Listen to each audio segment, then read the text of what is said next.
To investigate the clicking sound, I have removed the spark plugs.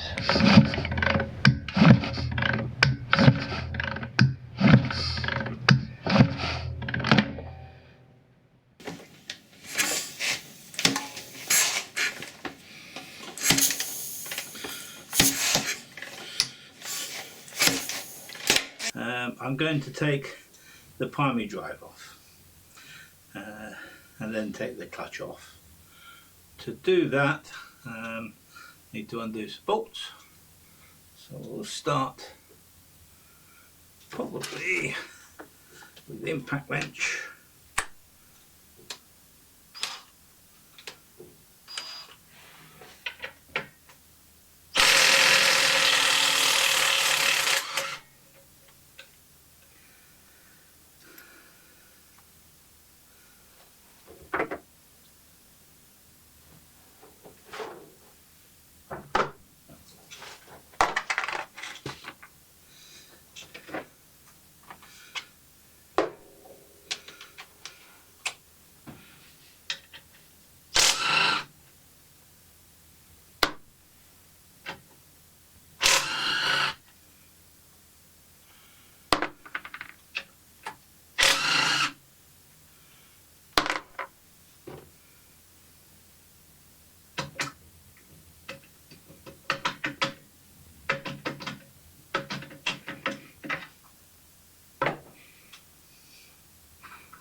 To get the clutch off, there's this spiral type circlip, and the spring has to be compressed, and there is a special tool to do that. Now, I've never done this before, so it should be interesting. It's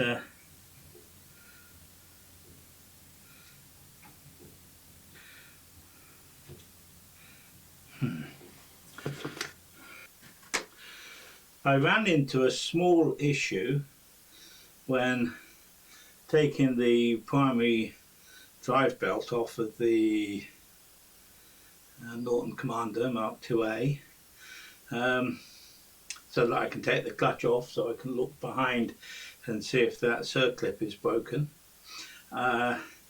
In that the rotor of the alternator is very tight on the shaft. The shaft is parallel and it has the correct size keyway in it, but with the belt keeper that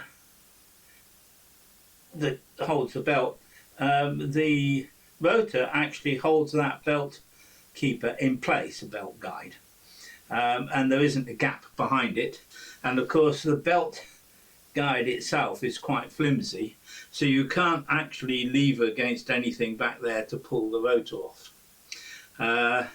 It was surprisingly tough to try to move it, so what I've devised is a little bracket with a bolt up the middle, which I've drilled and tapped, and then welded on each end is a small arm, and my experiments last night showed that trying to pull the rotor off, the arms just slid out from underneath the two stainless steel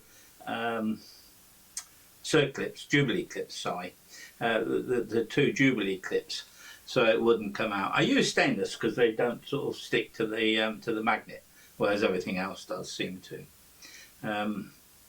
So what I did this morning was actually milled off the, not milled, ground off the two bits of weld I had on the end of the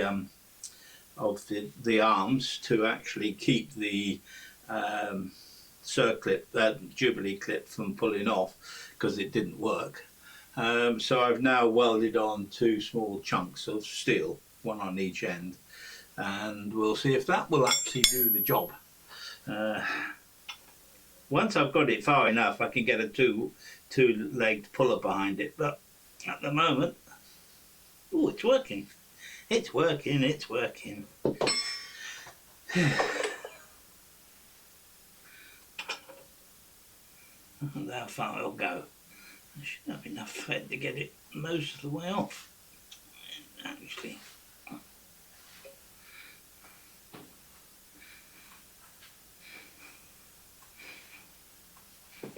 Still tight.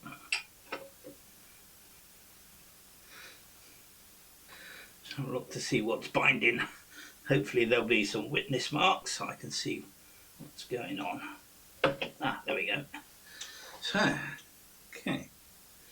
I don't actually see anything. You can actually see the bits of metal that are actually gripping the Jubilee clips. I shall paint this up to stop it busting. It's only mild steel, and keep it with the with the tool to hopefully to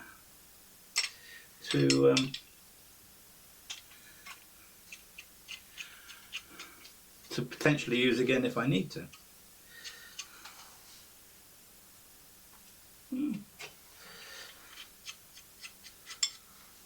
One of the things, of course, you don't want is the that's why. Yeah, I think I put some Loctite on there. As I say, one of the things that can happen is that the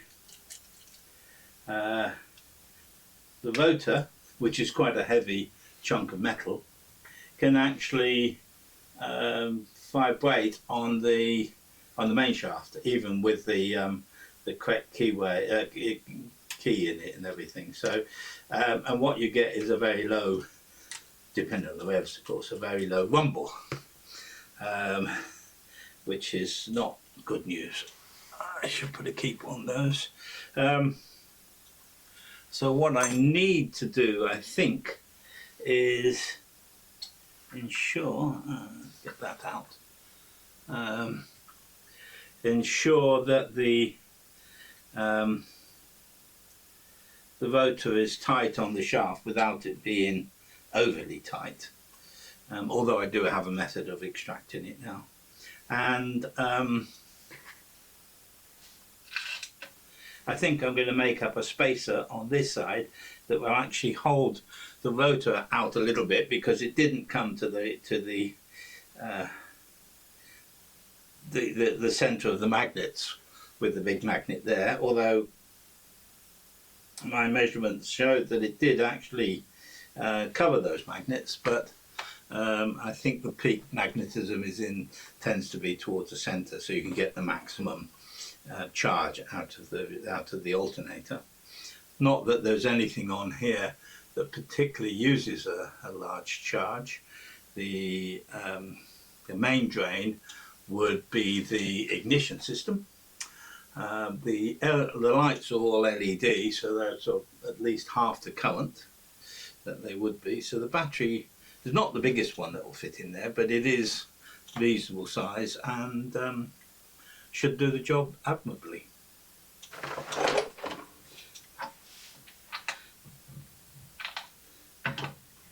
Having taken the keyway for the rotor off, I can now slide out the belt keeper, and you'll see that there is a spacer, so I can interesting witness mark. So obviously the belt has been rubbing slightly against the keeper. Note that the chamfered side is on the inside to actually maintain that.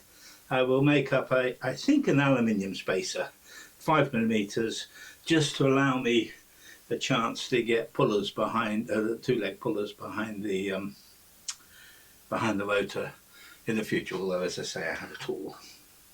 What I'll now do, I think, is put this out of the way for the moment. Now this is something I've not done before.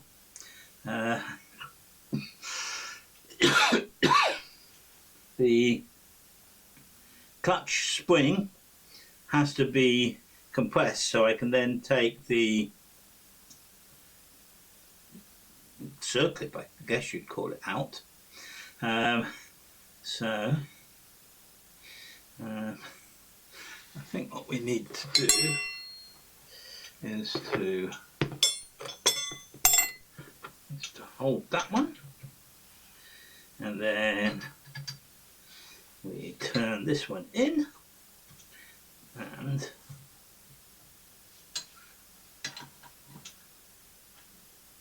this should compress the spring. Not exactly sure how far I need to go in.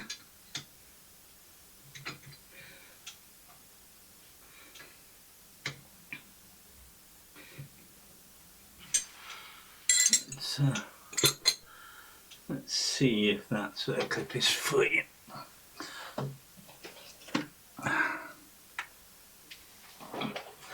Try with a pointy tool.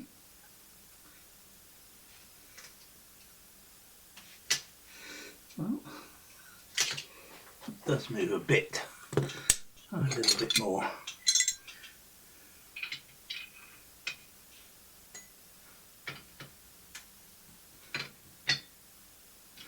Well, that's gone tight. Is that on? Ah, that's on the nut on the inside.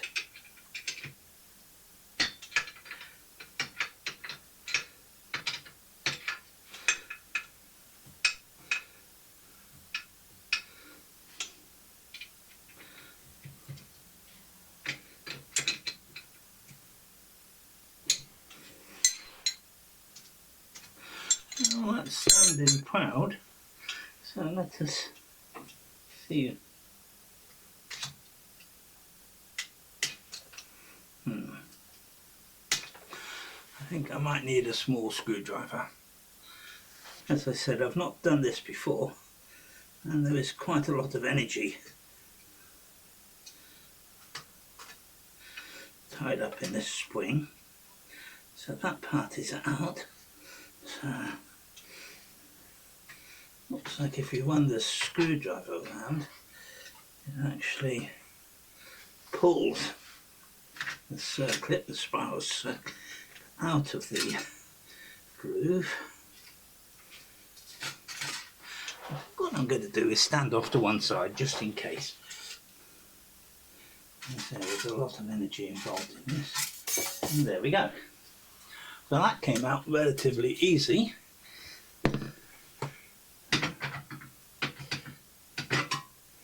And there's the clutch spring. I'll leave that there. It's not going to be there for very long. A thick rotor. I'll take these out in sequence. Magnet on a stick.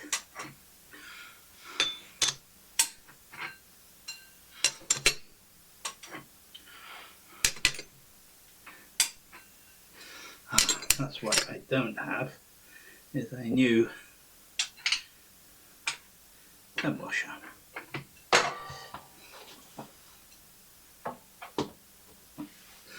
Even though you can see there is some wear on the clutch, I haven't ridden it very much, you can still actually see the stack height, the height of each part that I use to calculate the yes, it has been used a slight amount.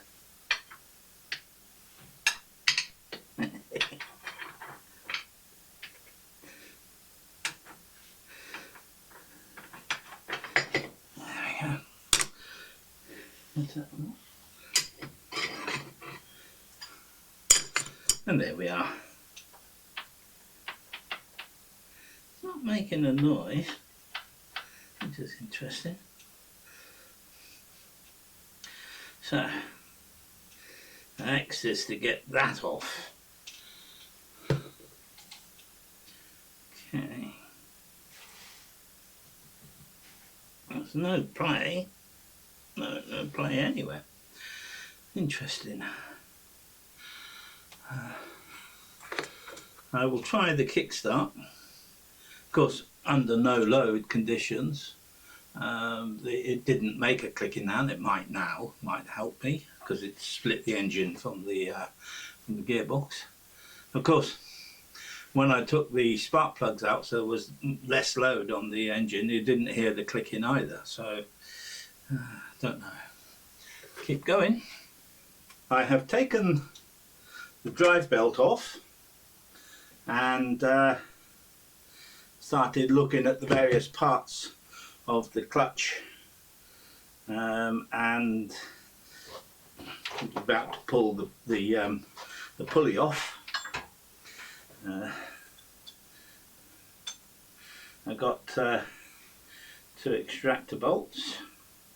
I will put the size. Oh, I got it off. So this has a key, and I've been looking for witness marks to try to explain. That's grease. Try to explain where that knocking sound comes from. And there are no actual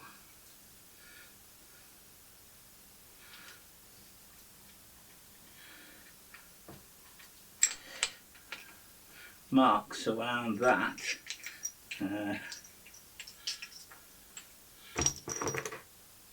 To suggest, doesn't look to have been moving anywhere. Oh, yes.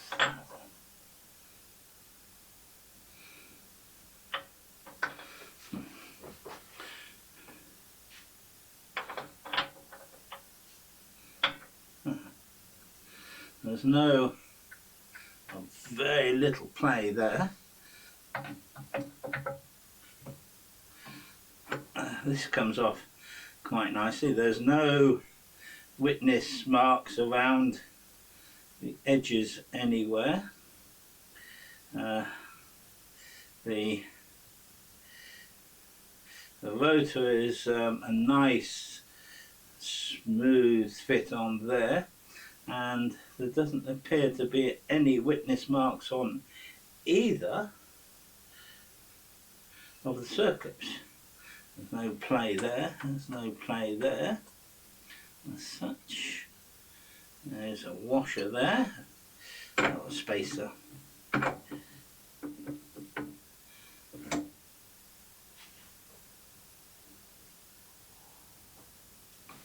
So there doesn't appear to be anything. I have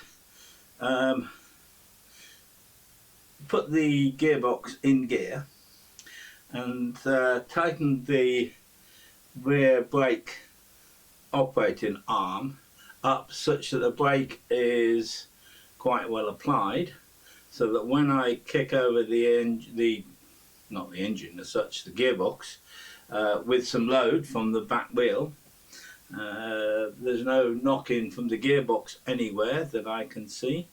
So I'm really sure what to do now. I looked at the clutch push rod. It doesn't appear to have been rubbing on anything. It's a bit of a mystery at the moment. I think the next step is to put the clutch, belt, clutch, everything back together and try it again and see if I can narrow it down.